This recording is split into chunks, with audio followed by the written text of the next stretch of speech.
Hi, this is Pat Barrett on Women's Radio and Women's Radio 2. This Mm, is so exciting.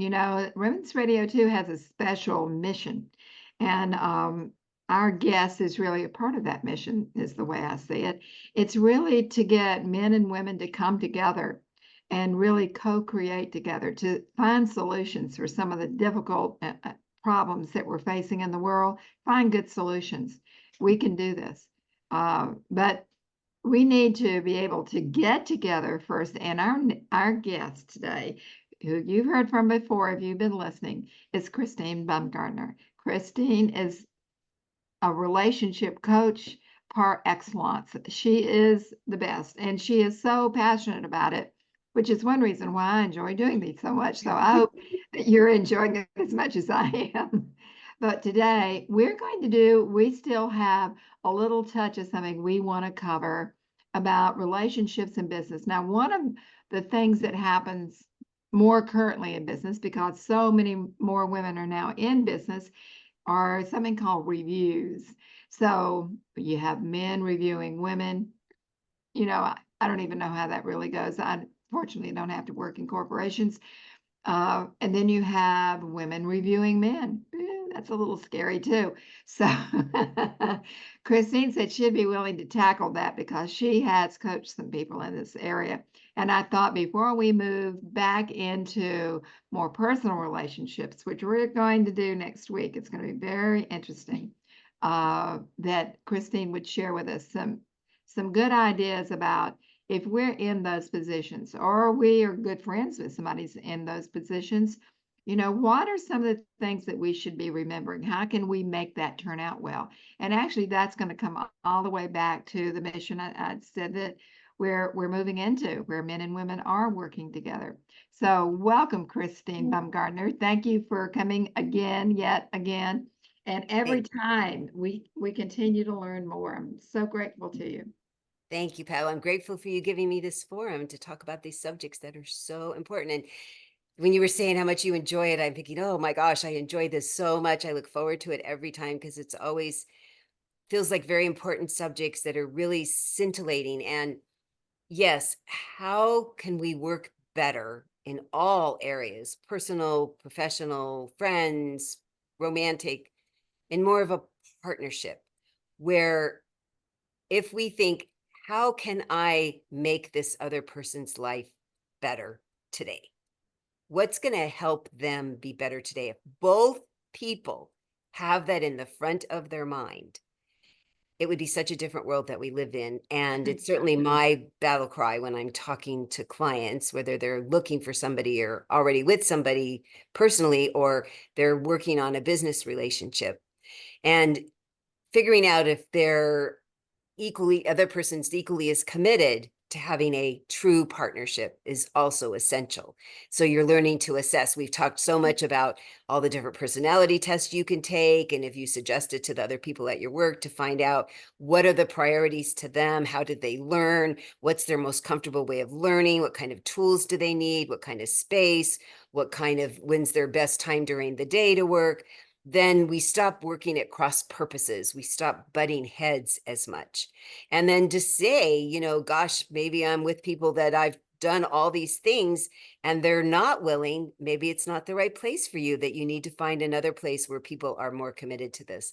I had a great business conversation with somebody the other day, and he was saying that he helps with conflict resolution at big companies, and that I brought up, do you find that the people who just are so resistant, what happens? And he goes, they leave because they're so uncomfortable that it's not the old guard way of working. And then the people that are more interested in cohesive camaraderie are the ones that stay, and then they draw in more people like that.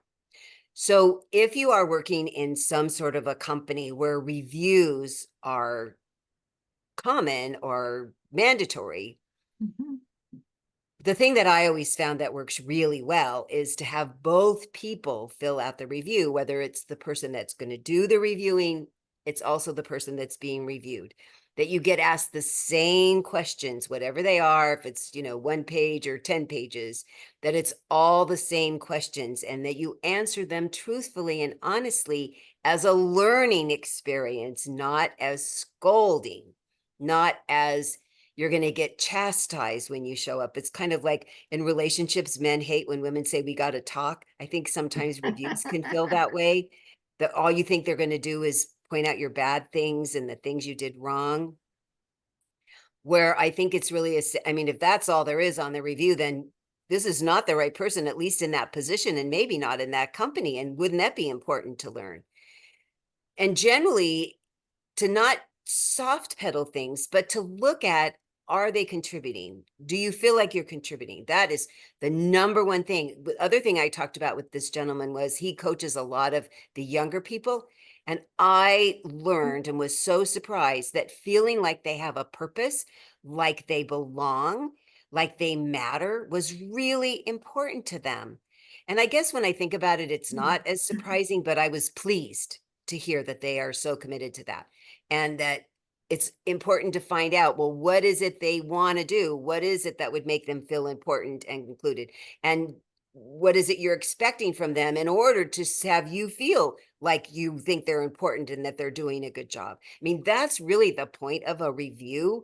It's to say, wow, I see myself doing these things. Do you see me doing these same things? What do you see me doing? And wow, I didn't notice you noticed that. I kind of put myself at a lower mark on that, and you think I'm doing better. What a great thing that is. Or I thought I was doing really good at this and you don't think so. Tell me why.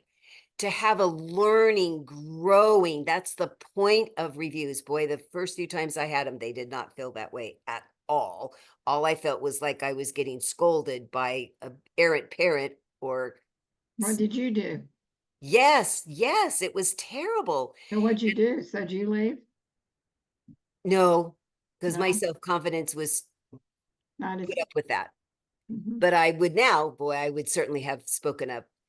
But it was hard, and it was very much the corporate culture where I worked. There was everybody got reviews like that. I mean, not everybody felt scolded, but there was a lot of, we're helping you by telling you all the things you're doing wrong. And there was kind of this sort of And we're aside, God and we know. So and these are all the aside things. Well, I think a lot of us were raised that way, that you spare the ride and spoil the child, or, why don't give them too many compliments, it'll give them a big head. That the way that you improve somebody is to just keep showing them the things they need to do different and better. But it feels very critical when it's that way. So to make sure that the review is very balanced about, these are the things I notice. These are the things I would hope you notice. These are the things, because the other thing that women are not very good at is we'll do stuff, but then we don't say anything about it. And we expect people to just it's know. true. I Yeah. was an expert at that.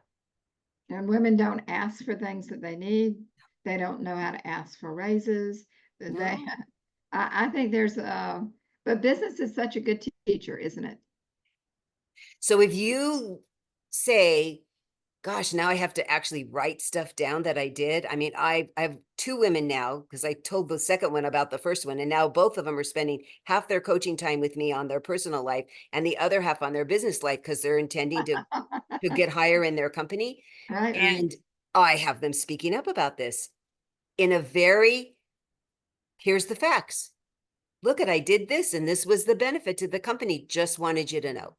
So then, oh my, maybe not only will it show up on your copy of your side of the review, but it'll show up on their side, because people are so busy and they will sometimes, oh gosh, this thing happened, but they don't necessarily know who did it, especially if you're doing it sort of under the radar. But if you're fine doing that and not getting recognition, that's a whole personality style. They would just as soon not get recognition. Be clear about that. Because if you're expecting recognition, you need to raise your hand. Just want you to know, this is what I accomplished. Just want you to know, look at this money I saved the company or made the company. Just want you to know. I'll tell you, men have no trouble with that. I can't even tell you, maybe 3 men I've had to teach that to. I teach this to women all the time. Please blow your horn. And what you're doing is you're saying, I made the company better. You're not saying, oh, look at me necessarily, if that makes you uncomfortable. You're just saying, wow, this was really great. I got to do this for the company and look how much better it is. I Yes, want to ask you a question.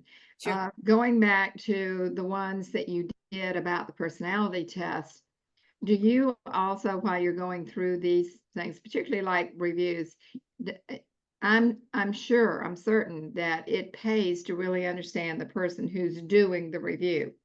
I mean, if you have to worry about one person, it would be the person doing the review, right? So it's important to know that person's personality. And then if you're going to give that person some feedback, it should be in a language that person can take it in. So I bet you help people with that too, huh? Yes. And I'm not sure I would have remembered to mention that. Thank you. So I would have thought about it in the car when after I'd left. So thank you so much for pointing that out, because that is so valuable. Yes, please take time on both sides. Certainly the person that's reviewing you. Do they like bullet points? Do they like short sentences? Do they need more details? And the same way with the person you're reviewing, because too often our direct report is a really different personality style than us. Right, And we're going to approach them in the way that we are comfortable. Well, right. they won't always hear that. Now, Which is a I good have, lesson in and of yeah, itself. I mean, it really is about it's not that all men are this way and all women are this way. We are all very individual. We come with our own little unique personalities. It really is getting to know ourselves and how we work, but then also being open and learning about other people's styles and being able to adjust to accommodate and work well with these various types of personalities. And isn't it great that we've got guidelines like the ones you've given us already yep. so that we can do that better? And what I found in business is it will help your partnership be even smoother if you can open your mind to everybody's not like you. And that doesn't make them bad or wrong. And it Right, doesn't make you bad or exactly. wrong. Right, And if you just start with that person and you're like, oh, look, if they do that differently, oh, they approach it differently. Oh, well, it's to my benefit to learn that because I'd like to get a raise or I'd like them to want to keep coming to work. And then you go, oh my gosh, my neighbors like that or my kids like that. Oh, well, I could talk to them a little differently because they have this personality style. It's right. so fascinating, even in this day and age, how few people go, oh, they're different. Wow. It's really kind of, I know it is kind of funny, huh? But when I'll bring something up to somebody and they'll go, really? There's people like that? I think just because I've talked to people my whole life. When I was 3, my parents would put me down while they were waiting for dinner at a restaurant, and I'd go around and say hello to introduce myself and find out everybody's name in the restaurant. So I was born this way. And I talk to everybody everywhere I go, and I talk to my clients all day long, every day on the phone. I hear all their things that are going on in their personal life with them and the people they're dealing with that I can go, oh yeah, I've experienced that, or I've read about that, or I can give you some hints about approach them this way. Because the point is, if you want to get it your way, I want to have it this way. How do I get this other person to give it to me this way? I might need to approach them differently. They might need different words. They might need a different attitude. They might need a different time of day. They might need it in writing. They might need it in words, but I still am going to get this thing I want, because we get it in our heads that I want this thing and I want it my way. You have to do it my way. Well, people are going to ask you to do it their way and you're going to say no. So to figure out what's the way to have them do the thing that you would like. I have to tell you, if you get more caught up in the How I'd they, like this thing than how, the means, if you go, oh, they're going to use a different means, but I'm still going to get this, okie dokie. right. Life is so much better. And this will help you ferret out when there's people that you're not a match with, personally, Amen. professionally. If you go, this is what really works for me, boy, could you give me a review this way? Or they say, this is how I like giving reviews, and you can't come to any kind of a meeting of the minds. This is not the right person for you to be dealing with. You need to move to another department. You need to move to a different company. But most companies are so wanting to retain people. That was the other thing I was surprised about, because I said, Truly, well, that's they can really true often now. hire a new person and spend less money. And he said, no, that's a misnomer, because I thought it had shifted, because it costs 3 times more to hire somebody new than it does to give a little increase to the person that's already there. So I loved hearing that The businesses other are thing, still concerned about that. the transition we're going to make right here is that people need to understand that we attract people. Yeah. And if we're not happy with that, Mm. then we need to probably be somewhere else. That's on our side and on their side. Mhm. But you know, we do have to give people a chance, and we do have to make an effort to try and understand them and their personalities, et cetera, and try and employ that to the benefit of everyone. And that I think that works out, or people more seem to be more incentivized in business sometimes than in personal relationships, where we just kind of expect someone to just automatically be the way we want them to be, right? And we're going to talk more about that next time you come back. We're going to get back into boy-girl relationships and what we can do today to have a really, really good relationship. That is the ultimate reason we're doing these. Yes, it is. Because the world would be such a better place if we Oh could say, dear. this is what I really need. Tell me what you really need. Is there a way that we can work this out together or not? Right. That's where good joint Instead of ventures you come have to from. do it my way. Yeah. Well, like you said, you know, a lot of times we can have what we think we want, Mhm. but maybe it's going to come in a slightly different way. Yeah. There's always also a good way to ask for what Mhm. we want and then be open for what that person can give or how they can give it, et cetera, et cetera. We're going to talk a lot more about that. I know that's your favorite subject. It And is. frankly, it's one of my favorite subjects too. Good. So we're going to do that the next time. And as they say in the South, y'all come back. Thank you, Christine. Thank you, Pat.